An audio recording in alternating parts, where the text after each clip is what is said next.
Hi, my name is Caleb Barks, and this is my theater history research project in which I chose to build a mock-up of a French costumes before the 1700s that they would often model after the aristocratic style to use for their costumes in their theater productions. Starting with the textbook and what it talks about costumes from this era, it talks about comedy versus tragedy and how in a comedy the costumes were often more elaborate and bigger and brighter and happier because it was a comedy and because they wanted people to laugh and have fun and focus on the happier things in life. So a big, fun, beautiful costume was something they were like, ooh, people want to see this. We'll give them this and it'll be big and it'll add to all of the comedy and drama that we can have in this piece. Whereas in a tragedy, they wanted you to think deeper and think more about what you were hearing and listening to and what that meant in your everyday life. So the costumes were often more plain and drab to have you not really focus on that, but more about what the actors were doing and saying. So this, I've chosen to build a piece that was in a comedy show because it's more for you to see and more for me to explain get you to understand that aspect of it. So it is fuller and bigger and has more embellishments than it would if it was just a tragedy costume in one of those shows.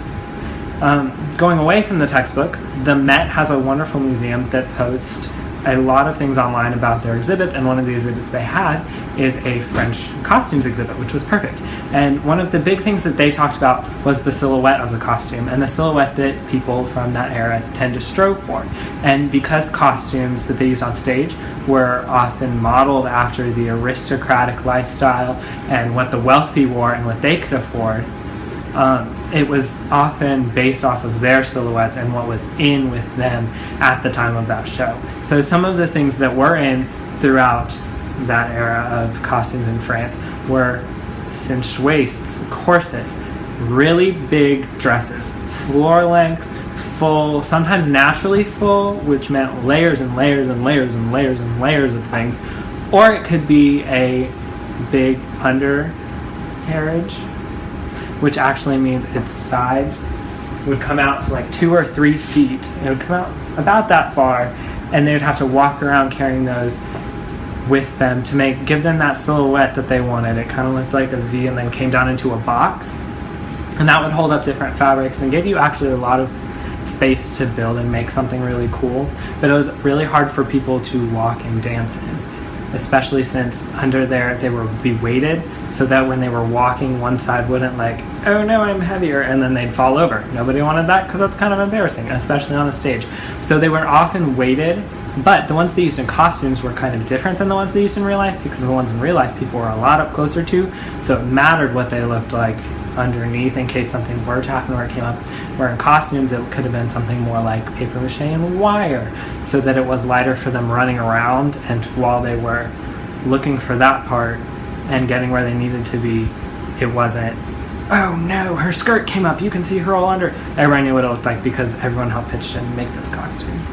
Another article that I read from the Victoriana magazine was about closer to the end of the 1700s and how costumes and fashion kind of changed in that part of the era, because before in the 1700s, like I said, they liked to use embellishments and they liked everything to be big and high and classy, and then in the 1800s they kind of stripped all that and they were like, no, that's not the era we want to go in. So they had more, they weren't togas, but they looked a lot like togas. It was draped fabric from head to toe, and you had a belt around the waist. She would have a belt right here, and then you would have something up in the corner to pin and let fabric fall here. It looked exactly like a toga, but this is France, so they weren't togas. They were just another form of them expressing themselves and expressing their costumes. But towards the end of the 1700s, it started going to an extreme of what the 1700s expected. So when I say it had a lot of embellishments and a lot of color and a lot of experimentation near the end, that really blossomed near the end of the 1700s, and it got bigger and bigger, and that's when girls started tipping over because of their undercarriages and because of everything that they had on them. And then that's what spurred the 1800s, hey, we're going to go in a complete different direction. But the end of the 1700s was a really cool era because you got to see a lot of things that hadn't existed before and therefore were unseen and unheard of, and now we get to look back on those and think, wow, that's really cool. So underneath this, if this is what a real person was wearing. There's nothing underneath here that's historically accurate because this is a mannequin, not a real person. Surprise. Anyway, underneath what it would have been if it was a real person would be pantaloons, which originally were considered the men's garment, but it transitioned from a men's to a women's thing. Like a lot of things in history did. A lot of things actually start out with men and then go to women. Like high heels, they started out with men. Skirts started out with men, the color pink, until a lot of things happened and now the color pink is for girls. For girls. Don't trust that.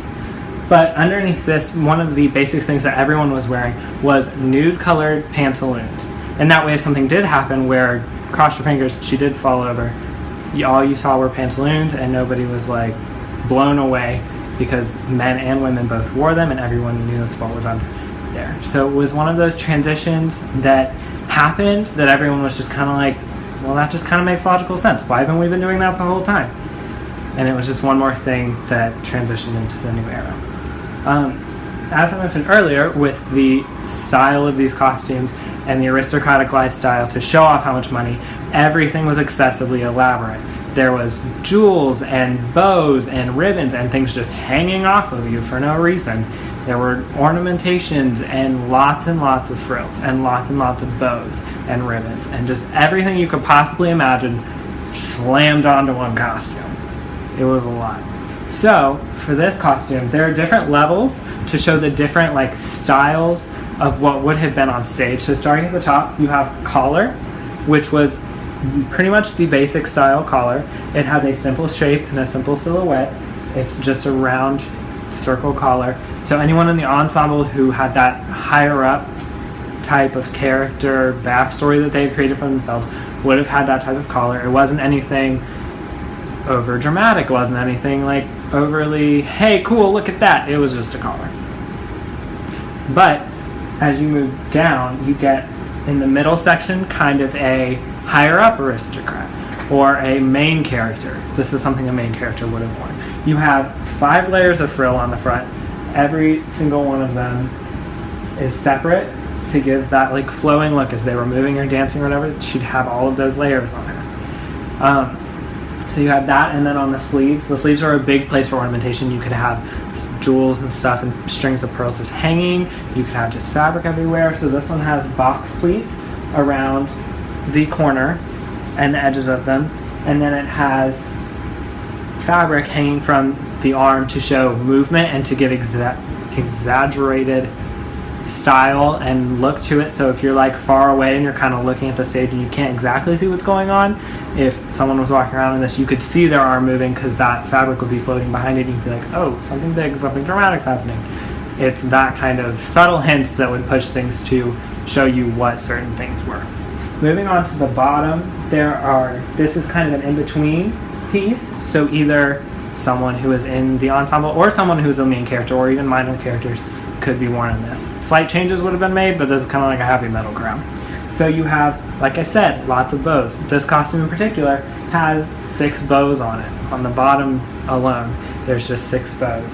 And it has, completely for extra detail, no real necessity at all. It's just kind of there. Has straps going all the way down, and that was the big thing. None of it had any real purpose. It was just there to show off. And it was another way for the wealthy to show off, hey, we're wealthy, and for rich people and costumes to be like, hey, this is who my character is. I'm rich. And that's what they would do. So it has straps holding up a first layer of skirt, which would then show off more of the underskirt, which could be shown in a more promiscuous character or something like that. So this is my costume that I created to replicate costumes in France, that's funny, in France before the 1700s. Hope you have a great day.